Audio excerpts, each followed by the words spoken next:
boa noite a todos e a todas. Gostaria aqui de registrar aquela mesma sensação especulativa do professor Oswaldo Gurgiola hoje pela manhã, quando fala da ocupação desse espaço institucional da vida acadêmica por essa teoria social que representa a movimentação da vida dos trabalhadores, daqueles que querem lutar para transformar a realidade que vivemos, ou seja, o marxismo. Então é importante esse debate, esse tipo de seminário, e é por isso que estamos aqui.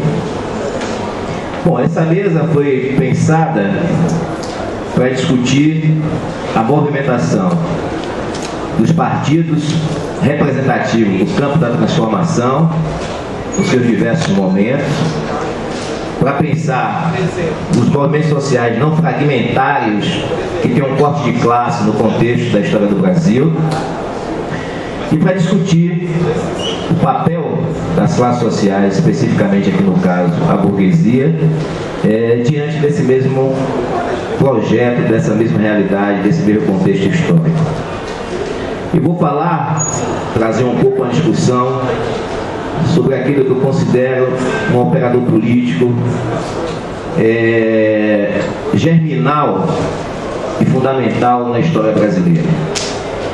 Não essencialmente pelos seus acertos, mas também não necessariamente pelos seus erros, mas pelo que representou de presença na modernidade do Brasil, de presença na manifestação de classe, nas contradições das lutas do Brasil, mas também a necessidade que esse partido efetuou na articulação com o mundo da cultura e, essencialmente, no contraponto, em diversos momentos da história, à dominação burguesa, à dominação de classes sobre o conjunto do proletariado e a sociedade brasileira. Me refiro especificamente ao PCB.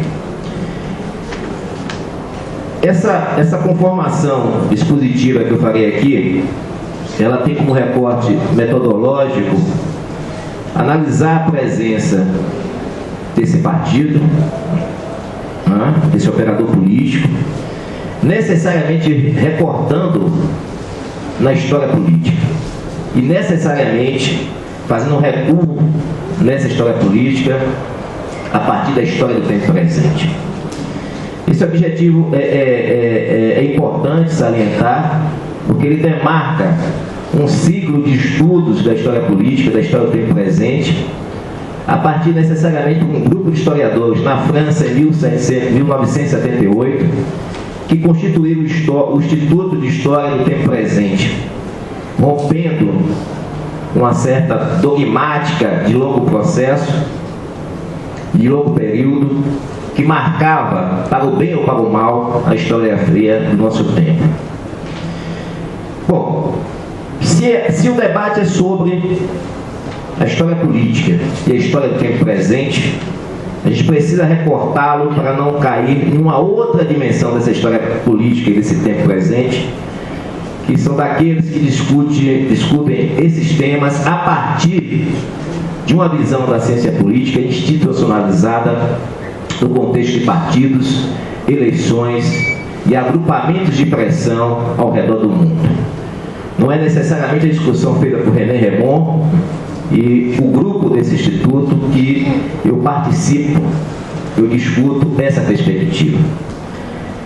O Jacques Legoff dizia que necessariamente para discutir a história do tempo presente e para discutir a história política é necessário colocar como eixo principal a referência à questão do poder. E para discutir um partido político, para discutir um operador político, formulador e ativo nas diversas sociedades, seja ele partido, classe, movimento, sujeito coletivo que se contrapõe à ordem, é necessário, do ponto de vista dos marxistas, colocar a questão do poder. Então, esse partido, ele se movimentou necessariamente na formulação de uma nova praxis política. As suas formulações constituíram em um cabedal teórico que movimentou segmentos importantes, que rompeu a estrutura política do país a partir da Revolução Russa. A vinculação intelectual com as diversas matizes que rompiam com a lógica e o entendimento de interpretar a realidade brasileira naquele momento também. E, em especial, a presença no movimento operário daquele período, uma nova perspectiva. Então, o surgimento desse operador político é essencialmente para representar, do ponto de vista do programa, uma classe que tem projeto de ruptura e para representar uma modificabilidade na ordem da movimentação social que ocorreu no final da segunda década do século passado, ou seja, a partir da crise do movimento anarco-sindicalista. Ao mesmo tempo que discutimos isso, afirmamos dois momentos onde esse operador político, né, foi representativo de situações de ruptura e de força.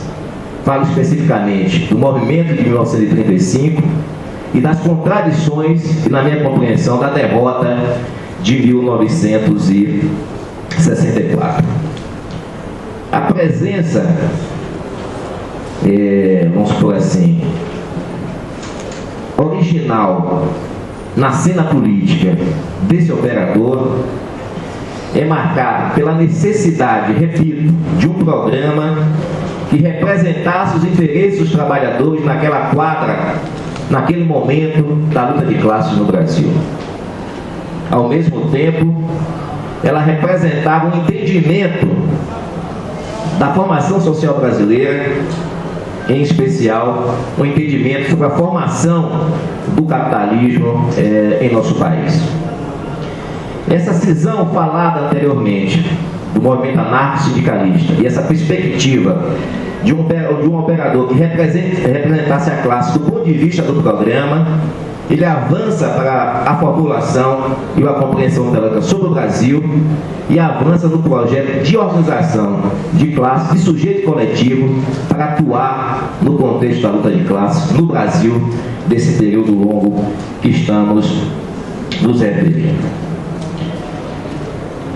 Evidentemente que vai surgir numa discussão a respeito do que seja a formulação de operador político, ou mais reduzidamente, o entendimento que seja partido, ou mais especificamente, do entendimento que seja a política do Partido Comunista Brasileiro, vai se levar em consideração nas mais diversas análises historiográficas e políticas que ele é derivado, do ponto de vista da sua formulação, das teses da Terceira Internacional, essencialmente do 6º Congresso de 1928. Isso é aquilo que o senso comum estabelece, isso é aquilo que o senso comum e a historiografia preguiçosa tem como pauta para debater esse assunto.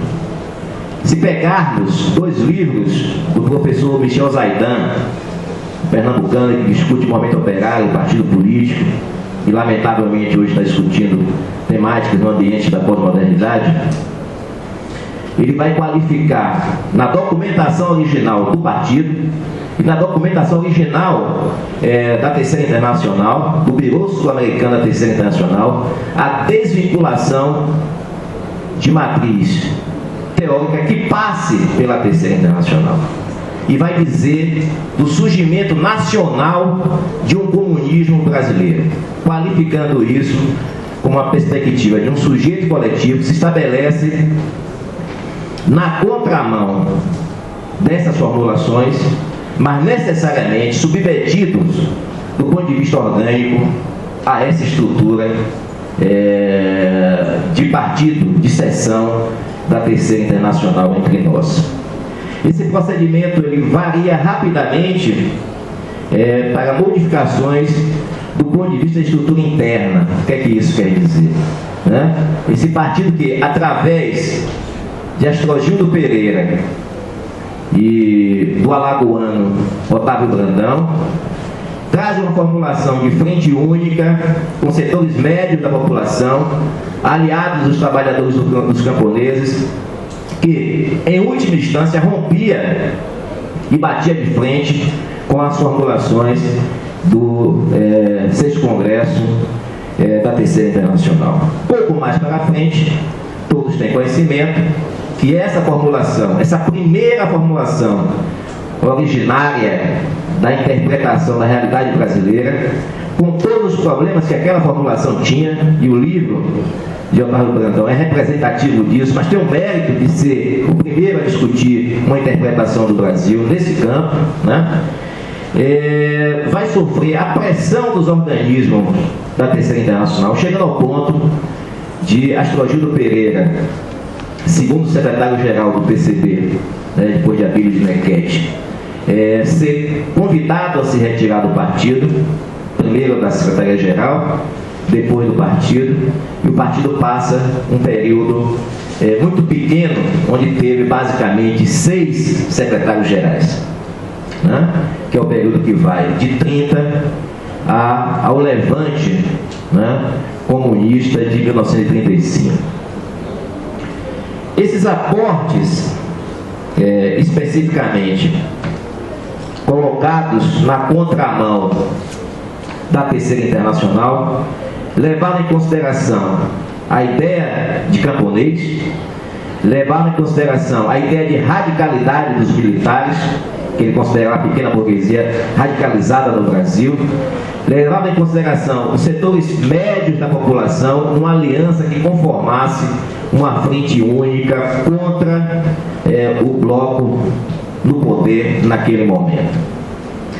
Essa aliança foi chamada de vacilante e ela não estava contemplada na política de classe contra classe definida pela Terceira Internacional desde o Congresso de Moscou, ainda com Lenin em vida, de 1924, pouco antes de Lenin morrer, né? Então, essa perspectiva qualificava um operador político que agia na sociedade, com extrema relação com os trabalhadores organizados daquele período, claro, parcelas incipientes da população, né? Que tinha formulação sobre isso e que tinha articulação no sentido da organização de sujeitos coletivos os mais amplos possível naquela realidade social. É bom dizer, efetivamente, que essa perspectiva, né, de organização de coletivos por todo o Brasil recebeu, por parte da Terceira Internacional, uma explicação de que, no Brasil, os comunistas eram uma particularidade do social-fascismo. E, durante muito tempo, os documentos apontavam que essa aliança com a pequena burguesia radicalizada, qualificada de militares naquele momento, é essencialmente uma postura que se confrontava com as diretrizes da Terceira Internacional e que se expressava na figura do chancacheque brasileiro, ou seja, o capitão Luiz Carlos Prestes naquele momento, que era considerado também um aliado do social-fascismo. Esse é um termo duro, pesado, mas esses últimos tempos eu tenho participado, vou para a 4ª mesa de debate com a professora Anita Prestes.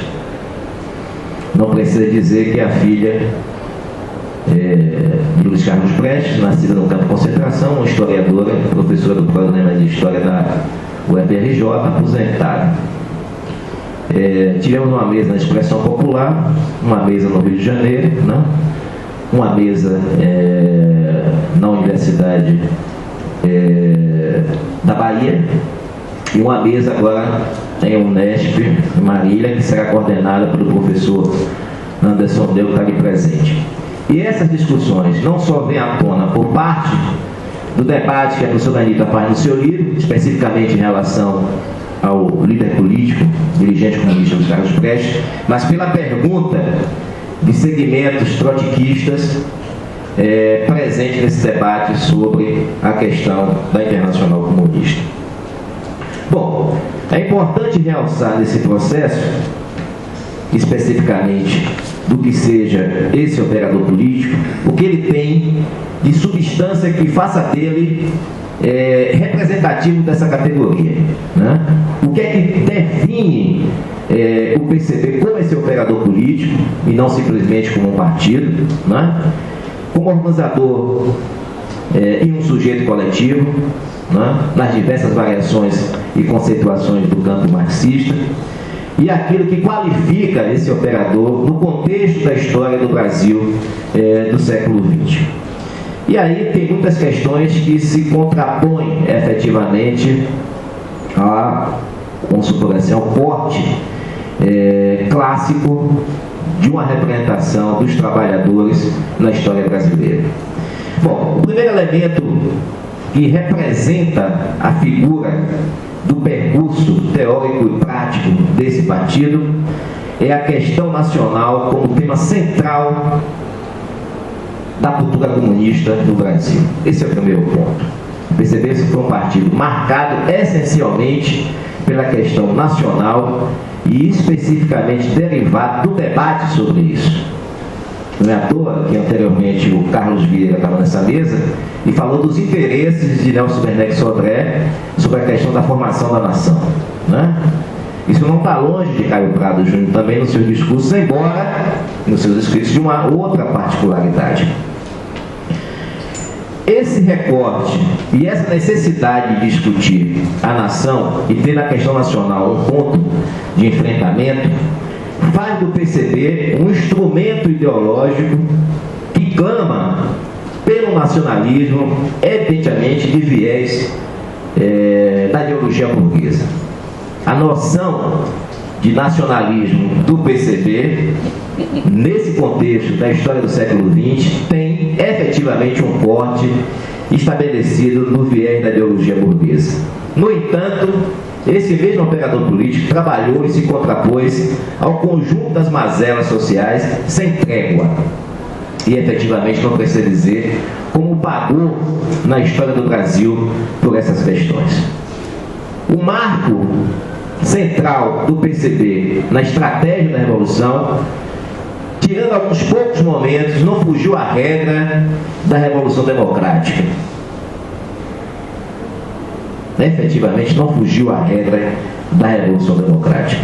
O princípio de alcance desse operador como representação de classe, porém entendendo a questão nacional e colocando como aliança um campo à direita do espectro social, levou esse operador a ter especificamente um ramo de atuação que não passava dos direitos da cidadania burguesa na maioria do seu tempo histórico.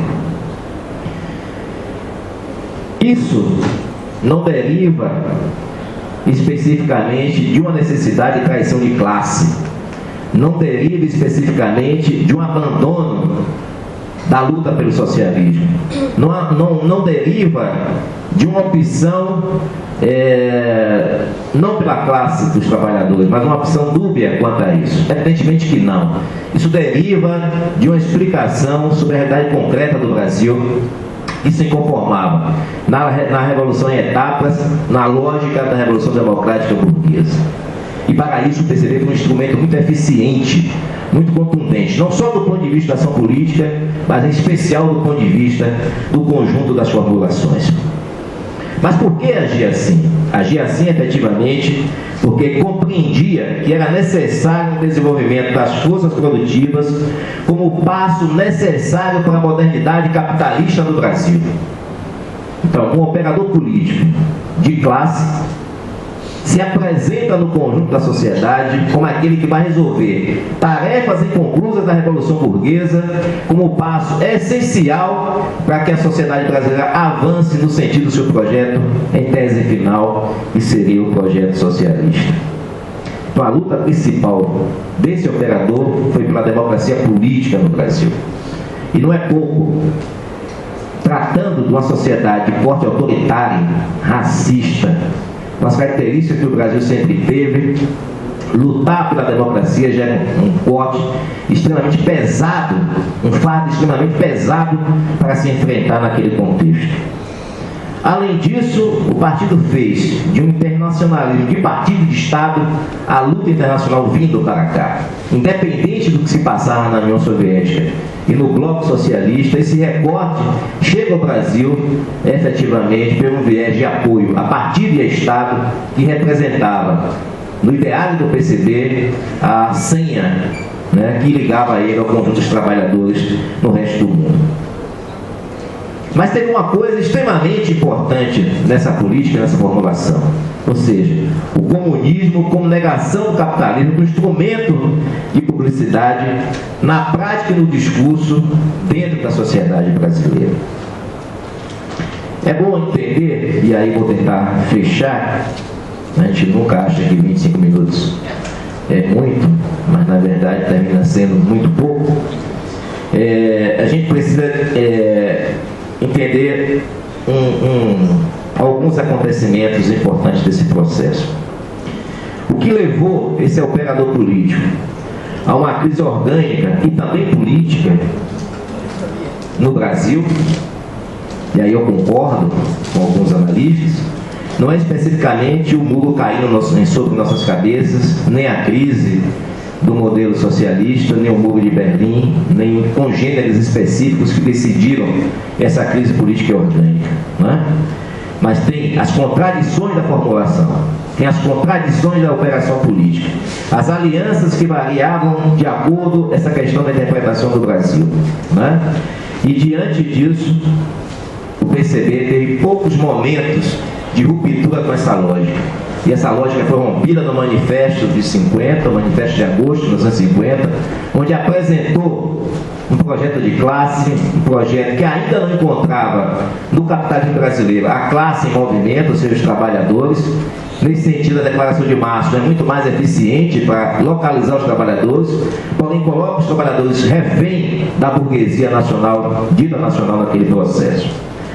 Então, esse operador, sujeito que agiu na formulação na prática, que articulou movimentos, que articulou sujeitos coletivos, que se movimentou na sociedade brasileira, ele pagou um alto preço por esse tipo de concepção orgânica, por esse tipo de formulação política, e ele entra em crise no final dos anos 80, no começo dos anos 90, e ele encontra uma outra senha onde localiza, a partir da sua reorganização, não importa a densidade, o seu peso social e político, ele encontra uma senha que já não mais rebate na aliança de classes, que não mais rebate numa interpretação etapista do Brasil, que não mais é influenciada pelo nacional desenvolvimentismo e que encontra nas características do capitalismo brasileiro a necessária formulação para entender que o caráter da revolução no Brasil, embora não esteja marcada, nem tenha data específica nas barricadas, ela é socialista. Então, o operador político é aquele que, com erros e acertos, né, com formulação e com práticas que envolvem coletivos, que envolvem a classe, que envolvem sujeitos sociais da luta do nosso povo e da nossa classe, se contrapôs, se confronta com a ordem capitalista e a ordem burguesa. Esse é o papel desse operador que está em discussão nesse momento. Muito obrigado.